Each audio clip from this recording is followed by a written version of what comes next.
नमस्कार दोस्तों, कभी आपने सोचा है कि कोई छोटी सी बात भी किसी के मन में कितनी बड़ी हलचल मचा सकती है। कभी कभी हमारी अपनी सोच हमारी सबसे बड़ी दुश्मन बन जाती है। आज की एक कहानी है एक ऐसे ही नौजवान की जो अपने ही ख्यालों का कैदी था। उत्तर भारत के एक छोटे से गांव में रहने वाला एक 22 साल का लड़का, नाम था अमित। कद काठी, बिल्कुल आम लड़कों जैसी, लेकिन दिल में एक ऐसा तूफान जो हर रोज उसे भीतर से तोड़ रहा था।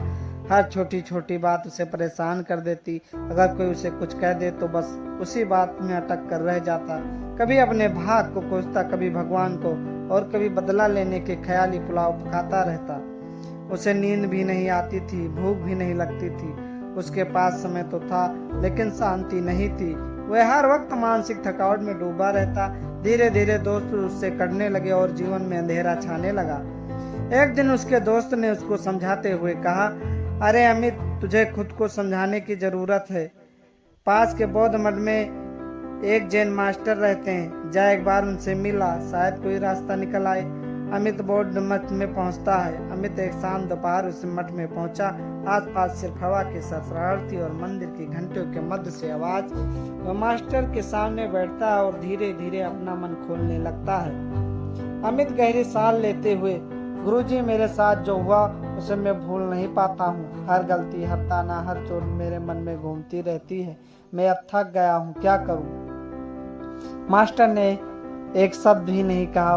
वे उठे, मठ के भीतर गए और कुछ देर बाद हाथ में एक मिट्टी का गिलास लेकर लौटे। गिलास में पानी था, आधा भरा हुआ। मास्टर धीमे गूंजते हुए स्वर में, बताओ इस गिलास का वजन कितना होगा? अमित, बहुत हल्का है गुरुजी, मुश्किल से 200 ग्राम होगा। मास्टर, अगर मैं इसे 1 मिनट तक हाथ में पकड़ूं तो कुछ नहीं होगा, अमित बोला। मास्टर, 1 घंटा? हाथ में दर्द होगा, अमित बोला। मास्टर, अगर पूरे दिन? तो हाथ सुन्न हो जाएगा, शायद लकवा भी मार जाएगा, अमित ने कहा। मास्टर मुस्कुराते हुए, गिलास का वजन क्या कभी बदला? नहीं, अमित ने कहा। मास्टर, तो दर्द क्यों हुआ? अमित की आंखें खुल गई, क्योंकि मैंने उसे ज्यादा देर तक थामे रखा। मास्टर धीरे धीरे, बिल्कुल वैसे ही जैसे तुम अपनी पुरानी बातों को पकड़े बैठे हो। अमित, तुम्हारा दर्द वक्त से नहीं है, उस पकड़ से है जिसे तुम छोड़ना नहीं चाहते हो। उस दिन अमित को पहली बार अपनी परेशानी का असली कारण समझ आया। वो पुरानी बातें नहीं थी जो उसे तोड़ रही थी, बल्कि उन्हें पकड़ने की उसकी आदत थी। अगले दिन उसने एक डायरी खरीदी, अपनी सारी तकलीफें लिखी और एक जलती हुई अगरबत्ती के सामने उन्हें फाड़ दिया। उस दिन से अमित हर उस विचार को छोड़ने की कोशिश करता जो उसका हाथ थाम कर बैठ जाता था।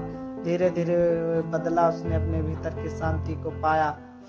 जिंदगी में दर्द सबको होता है, लेकिन उस दर्द को थाम कर बैठ जाना, ये हमारी अपनी भूल होती है। गिलास का वजन नहीं बदलता, लेकिन वक्त के साथ उसे पकड़ना मुश्किल हो जाता है। तो अगर कुछ बोझ बन गया है तो उसे नीचे रख दीजिए, क्योंकि चिंता सिर्फ चिता तक ले जा